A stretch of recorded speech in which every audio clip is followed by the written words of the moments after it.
HVAC से related video और information के लिए मेरे चैनल जर्नल इलेक्ट्रॉनिक्स HVAC को सब्सक्राइब कर लें और बेल आइकन को प्रेस करके ऑल प्रेस कर लें ताकि नेक्स्ट आने वाली वीडियो का नोटिफिकेशन आप लोग को मिल जाए। HVAC से रिलेटेड वीडियो मैं डेली बेसिस पे अपलोड करता ही रहता हूं।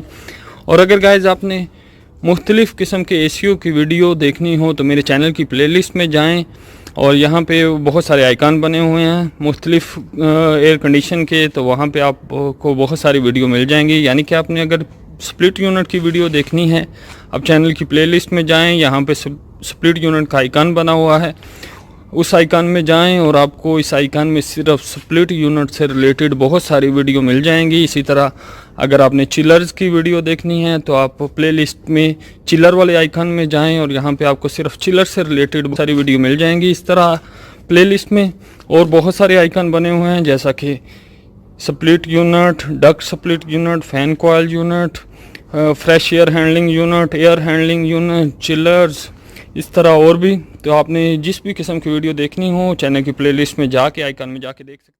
अस्सलाम वालेकुम गाइज, मैं हूं रिजवान। गाइज यहाँ पे कैरियर कंपनी के कुछ एयर कोल्ड चिलर लगे हुए हैं। आज हम देखेंगे कि एयर कोल्ड चिलर के जो कंप्रेसर है उनका ऑयल हम किस तरह चेंज कर सकते हैं। तो ये जो कैरियर कंपनी का चिलर लगा हुआ है इसका मॉडल जो है वो 30GTN है। इसमें तीन कंप्रेसरों को इकट्ठा किया गया है। 3 कंप्रेसरों का डिस्चार्ज पाइप, सेक्शन पाइप और ऑयल पाइप को इकट्ठा किया गया है, यानी 3 कंप्रेसरों को इकट्ठा करके एक सिस्टम बनाया गया है। तो ऑयल चेंज करने से पहले सबसे पहला काम जो होता है वो गैस स्टोर करना होता है। तो आप देख सकते हैं गेज पे गैस जो है वो 00 बता रहा है, यानी गैस हमने ऑलरेडी स्टोर की हुई है। उसकी वीडियो आपने देखनी हो तो लिंक मैं डिस्क्रिप्शन में दे दूंगा। अब हम इसका ऑयल चेंज करेंगे। तो ऑयल चेंज करने के लिए कंप्रेसर के नीचे एक नट लगा होता है, उस नट को खोलेंगे तो ऑयल जो है, पुराना ऑयल जो है वो बाहर निकलना शुरू हो जाएगा। ये हम नट को ओपन कर रहे हैं। कैरियर के ये मॉडल में जो कंप्रेसर लगे हुए हैं इनके नीचे ये नट लगा होता है जिसको हम ओपन कर रहे हैं। इसको ओपन करेंगे तो ऑयल बाहर आना शुरू हो जाता है। और मेक श्योर करें कि गैस स्टोर करके इसको खोलें। अगर गैस होगी अंदर थोड़ी भी तो बहुत प्रेशर से ऑयल बाहर आएगा। तो ये आप देख सकते हैं ऑयल निकल रहा है, नट हमने खोल लिया है। तो ये 3 कंप्रेसरों को इकट्ठा करके एक सिस्टम बनाया गया है, इसलिए हम तीनों कंप्रेसरों का ऑयल चेंज करेंगे। तो इस तरह ऑयल हम निकाल लेंगे। ये पुराना ऑयल है जो काला हो चुका है। तो हर 6 माह बाद नहीं तो 1 साल बाद मस्ट इसका ऑयल जो है वो चेंज करना चाहिए, कंप्रेसरों का ऑयल। ये सारा ऑयल जो है वो बाहर निकल रहा है। तो ये नट खोलेंगे तो कंप्रेसर में जितना भी ऑयल होता है कंप्लीट ऑयल बाहर निकल जाता है, क्योंकि ये नट बिल्कुल नीचे लगा हुआ है। तो कंप्रेसर का पूरा ऑयल निकल जाता है। कि कंप्रेसर का पुराना ऑयल हम एक कैन में डाल रहे हैं। ऑयल जो है काफ़ी ब्लैक हो चुका है। तो तीनों कंप्रेसर का हम ऑयल निकाल लेंगे और फिर इनमें ऑयल चार्ज करेंगे। कौन सा ऑयल चार्ज करेंगे वो भी आपको बताएंगे और कितना चार्ज करेंगे वो भी आप लोग के साथ शेयर करेंगे। और गाइस जो हमारे चैनल पे नए हैं उनसे रिक्वेस्ट है कि चैनल को सब्सक्राइब कर लें और बेल आइकन को प्रेस करके ऑल प्रेस कर लें ताकि नेक्स्ट आने वाली वीडियो का नोटिफिकेशन आप लोग को मिल जाए।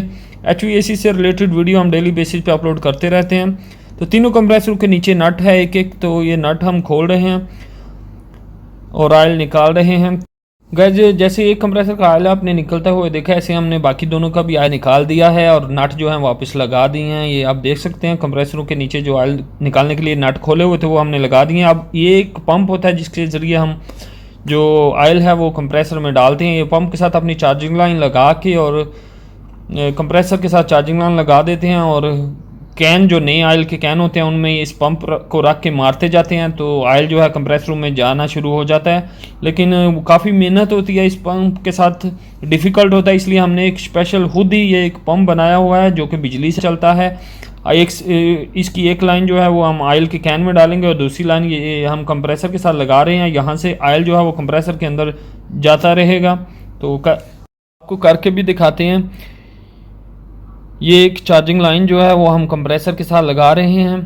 ये आप देख सकते हैं ये चार्जिंग लाइन जाके हमारे ये पंप के साथ लगी हुई है और दूसरी पंप के साथ एक चार्जिंग लाइन ये देखें ये पाइप के साथ लगा के हमने पंप के साथ लगाई हुई है। दूसरी लीड जिससे ये पंप ऑयल खींचेगा वो हमने ऑयल के कैन में डाल दी है। तो ये पंप खुद बहुत ही यानी ऑयल को खींचता जाएगा और कंप्रेसरों में डालता जाएगा।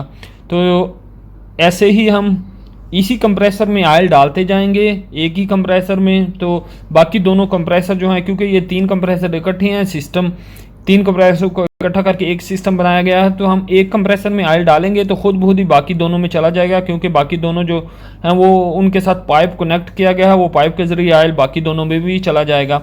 और इनमें जो ऑयल डालते हैं, ये आप कैन देख रहे हैं, ये ऑयल डालते हैं, इसमें 3GS ऑयल होता है, सुनियासो कंपनी का होता है 3GS ऑयल। इसके अलावा कैरियर कंपनी का अपना ऑयल भी होता है, वो भी हम डाल सकते हैं। तो वैसे हम इनमें 3GS ऑयल चार्ज कर रहे हैं। और कितना चार्ज करना है, आपने कैन नहीं देखने के कितने कैन जा रहे हैं, इसके कम ये जो काफ़ी कैन जा चुके हैं आप देख सकते हैं। तो कैन काउंट नहीं करने, लीटर काउंट नहीं करने के कितने लीटर डालने हैं। कंप्रेसर के ऊपर एक ग्लास लगा होता है, शीशा लगा होता है, जिसमें से हम कंप्रेसर के अंदर ऑयल देख सकते हैं। तो वो शीशे में आधा तक ऑयल होना चाहिए, ये आप देख सकते हैं, ये शीशा है तो आधा तक ऑयल होना चाहिए। तो हमारा जो ऑयल है कंप्लीट हो जाता है। सारे कंप्रेसरों में लगा होता है, ये आप देख सकते हैं, इसमें भी लगा होता है। इस शीशे में आधा तक ऑयल होना चाहिए। गाइस वीडियो अच्छी लगे तो लाइक ज़रूर कर दिया करें और दूसरे के साथ शेयर भी किया करें, ताकि दूसरों का भी फ़ायदा हो सके। तो गाइस